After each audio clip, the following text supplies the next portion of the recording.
आज हम आपको दो संकेत बताते हैं कि आज्ञाकारी संतान। आप अपने बच्चों के हाथ में, अपने भाइयों के हाथ में, परिवार के हाथ में चेक कर लीजिए, अपने हाथ में विशेषकर चेक कर लीजिए, क्योंकि इंसान को लगता है कि मैं सबसे गुणी हूं, मैं सबसे।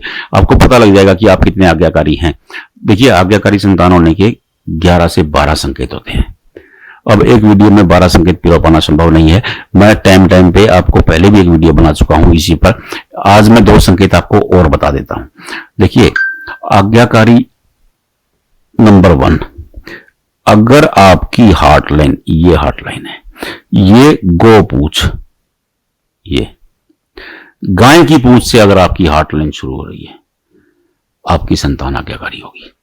देखिए, जिन लोगों के हाथ में अगर गौ पूछ से निशान रेखा शुरू होती है, ऐसे इंसान खुद भी बहुत परंपरावादी होते हैं, वो खुद भी आज्ञाकारी होते हैं, लेकिन इनकी संतान बहुत आज्ञाकारी होती है। आप ये नोट कर लीजिए, क्योंकि गाय की पूछ, गौ पूछ मतलब गाय की पूछ की तरह अगर हार्ट लाइन शुरू होती है, दिल की रेखा गाय की पूछ की तरह शुरू होगी, तो इंसान गौ होगा, गाय की तरह होगा। अब गाय की तरह इंसान होगा तो भैया वो आज्ञाकारी होगा। देखिए, सीधी सी बात है, बिल्कुल टेक्निकल बात है, ये कोई ये नहीं है। अगर गौ पूछ से दिल गाय की पूछ की तरह होगा, दिल गाय की तरह होगा आपका, तो गाय तो भैया सर्वोत्तम माना गया, गाय को गौ माता कहा गया है। अगर उसकी पूछ की तरह दिल होता है, इंसान बहुत आज्ञाकारी होता है, माँ बाप का शरण पुत्र होता है। उसके पेरेंट्स जो बोलेंगे वो जी पापा जी मम्मी करेगा।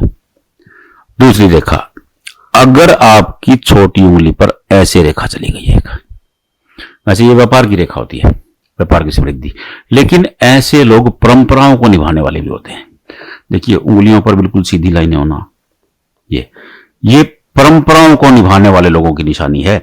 ऐसे लोग नेक होते हैं, जो सांस्कृतिक धरोहर है उसको संभाल के रखते हैं, अपने पेरेंट्स को संभाल के रखते हैं।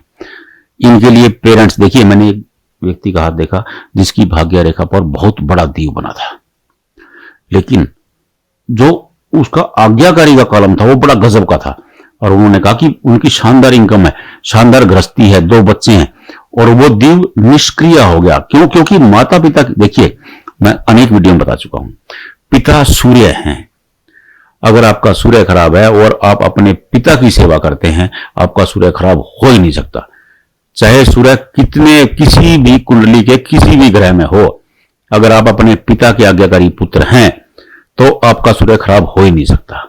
और मां चंद्र हैं, अगर आपका चंद्र कितना भी बुरा हो, आप मां की सेवा करते हैं, आपका चंद्र ठीक हो जाएगा। देखिए, ये सीधा फार्मूला बता रहा हूं आपको। अगर आप आज्ञाकारी हैं माता पिता के, आपके सूर्य और चंद्र जिंदगी में कभी खराब हो ही नहीं सकते, चाहे वो कहीं बैठे हो, कुछ कर रहे हो। सीधा सा फार्मूला है।